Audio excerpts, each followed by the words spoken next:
Israel has resumed its war on Gaza with a bombing blitz that killed hundreds of people. The question is, why now? And how did we get here? The ceasefire between Israel and Hamas came into effect on January 19.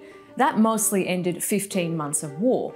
The deal to permanently end all this carnage was supposed to happen in 2 or 3 parts. The first phase saw the release of 33 Israeli and 5 Thai captives in exchange for an Israeli withdrawal from most of Gaza, the resumption of aid, and the release of about 2,000 Palestinian prisoners. But that phase expired on March 1. Hamas was ready to enter phase 2.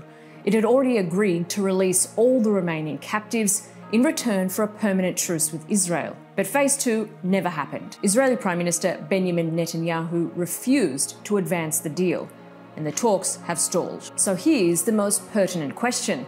Why now? Well, there are a few reasons. Number 1, those ceasefire talks. As I mentioned, Netanyahu wants to scrap the ceasefire deal, which, by the way, his government agreed to back in January, and he wants to replace it with a whole different proposal. He wants all captives released without giving anything in return. And he said this is actually a US proposal. Hamas said no. So on March 2, the Israeli Prime Minister cut off aid to the Strip.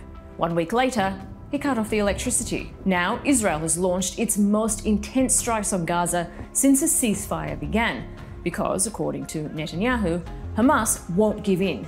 Israel's new defense chief says the war will continue until all the captives are released. But Hamas says Israel's attacks expose those captives to an unknown fate. And here's another reason: control.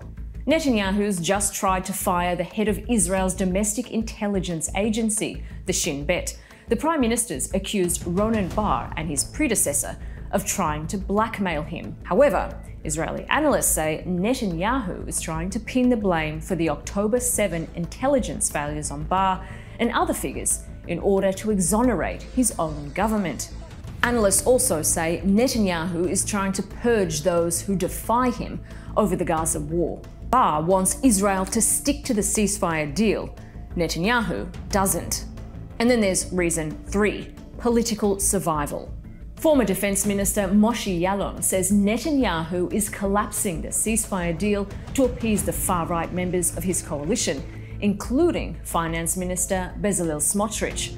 Smotrich has repeatedly threatened to quit the coalition if Netanyahu doesn't resume the war in Gaza. And if he quits, Netanyahu's government collapses. Lastly, domestic pressure. These attacks in Gaza came just hours before large protests against Netanyahu were expected to begin. Protesters are furious at Netanyahu's handling of the war and his plan to sack the head of Shin Bet. The families of those captives still in Gaza are prominent at these rallies, and they say they're horrified Netanyahu has chosen to give up the lives of those captives by bombing Gaza.